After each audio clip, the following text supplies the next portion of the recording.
What are you doing over here? Putting together a 449 cubic inch engine for a customer. It's a sleeved LS7 block with 4165 4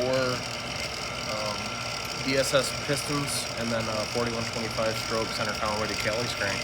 Hold on 1 second. I'm gonna keep videoing you, but you look like you're an angel.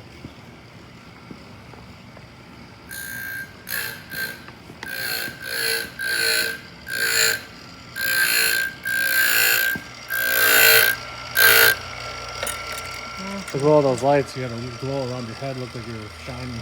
Yeah. Let's see. Just gapping some rings, doing So is this gonna be an NA combo, single combo? That's that white Camaro that had a torque storm on it already. It made like 700 with the LS3 and the AFR heads. Yeah. So we're gonna use this and get rid of the LS3. He just wanted like more torque and something that was forged for longevity, just in case. 'Cause I already told him, I was like, a 93. I mean, the LS3 is skating pretty hard there. But you know, it's a 5th gen, so it's 4,200 pounds of drive around or more. So it's a super heavy car. And so I mean, this will just add a bunch more to the curve. He was thinking about doing the bigger blower because he's kind of like, I'm already bored with it. It's like, wouldn't keep cranking on up, especially on 93.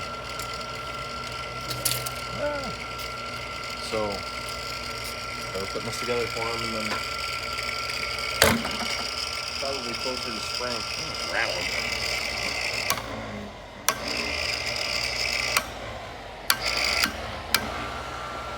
There. Said we turned on and off. Just got hit it a couple times. I was like, what a stupid piece of junk. So we'll put that in there sometime, probably next month, closer to spring-ish. So that'll be cool.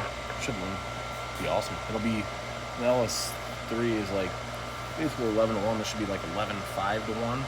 A little more compression, a little more cubes. It'll probably run really good. And probably make really good power on motor. I mean, it will make really good power. It will make really good power on motor. Damn it, Summit.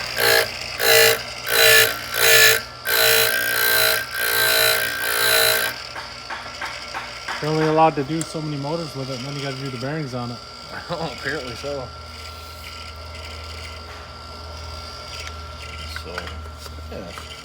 A little behind the scenes on how he built his motors. A lot of people don't see that. So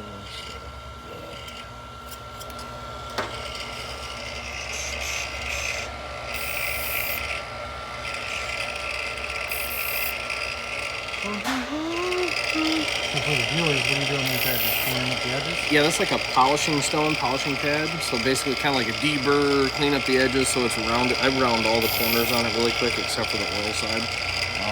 But when you grind them, it leaves, especially the oiling rings, so they're a different material, it leaves like a groove and, you know, burrs and stuff on it. So that basically just deburrs it and makes the ring smooth. So there's no obstructions in the cylinder. Or, you know, like a chunk falling off, and you're like, what is this? It's my engine's blowing off with a piece of a ring. So, a little smoother. Not that big a deal. You just gotta do this 16 times. I'm really glad I bought this a little bit more expensive ring grinder because I used one of the older Proform ones. It used to take me about twice as long, so this is $900 for this one, but it saves half hour. Well worth it.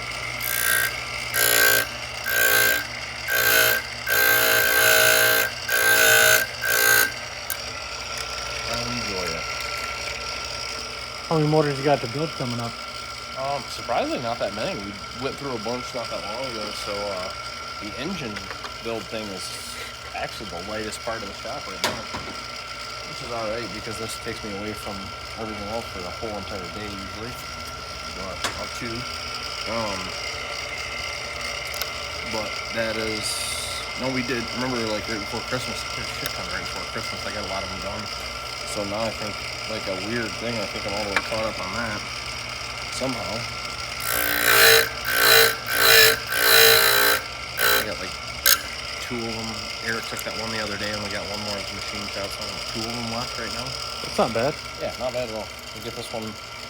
I already had the crank in before we left for Florida, so I'll get the pistons and rods and the rod bearings done today. Now, does this combo run a stock style crank that's balanced, or do you have to do an aftermarket crank? No, that's what I said. This one's a 4125 stroke. Gotcha. That's how you get up to the 449 cubes. So it's basically like a board and a stroke 427. So this one has the power bore sleeves in it, so they're a longer sleeve. So you can get the piston lower in the deck, so it has a little bit more skirt stability. And this was the engine out of the block out of the red truck when we tore that apart. So we just had it bored a little bit more. I was actually going to put it in the red truck, and then we got a little bit of a deal on that RHS block, so I bought that tall deck block so we can do the 502. So this is what I was going to use, and then, you know, his name's Robin, customer of ours. He's like, "You have a bigger cube engine for sale?" And I'm like, "Not really, but I could do this one for you." And he's like, "Yeah, let's do it." So It's a home run. yeah, gave him a little bit of a deal on it,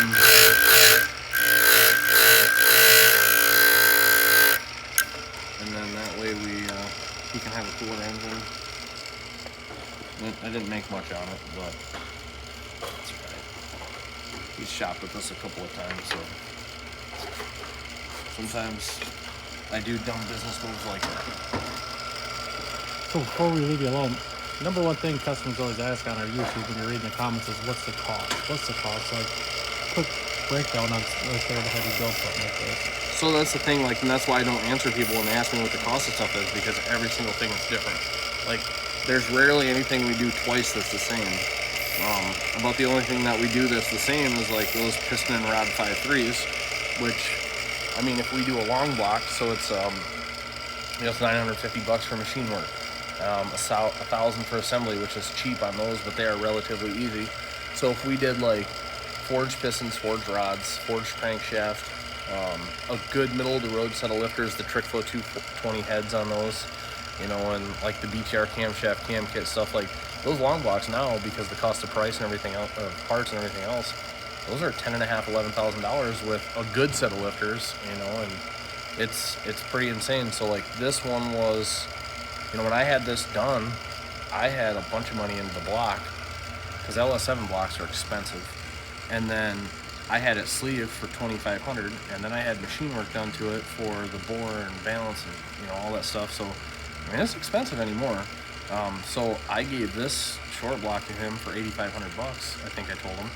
And I mean, if you wanted to have this done from ground up, this is probably $12,000 or $13,000, because the cost of the sleeves is $2,500, $3,000.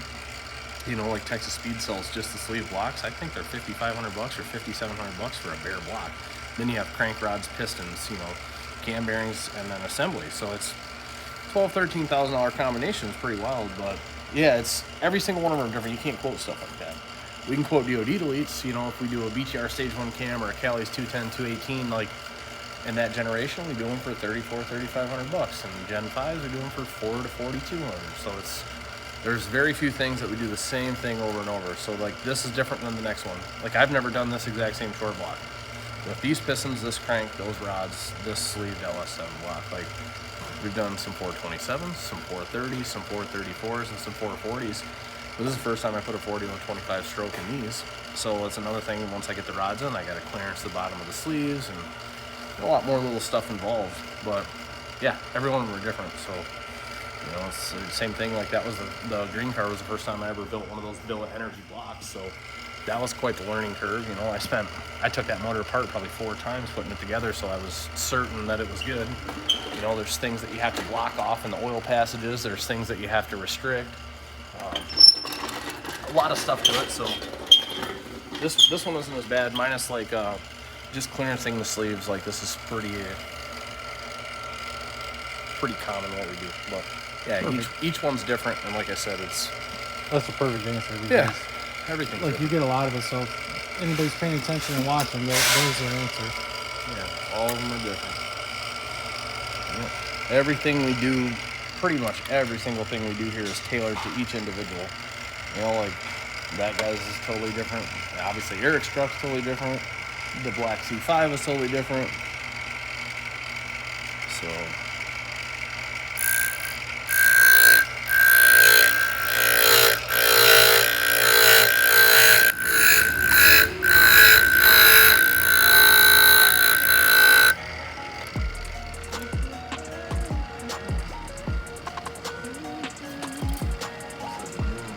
I haven't had that long. I really like it. It works well. I've always wanted one. Now it makes it faster for you. It really does. Saves a lot of time. And it's the same every time. Boom, boom. So normally you do it and you check it, you do it, you check it, and you do it, and check it. My part, like this one's really precise with the feeler gauges, or with the dial indicator, so it's extremely accurate. I should have had one a long time ago. It was just being cheap.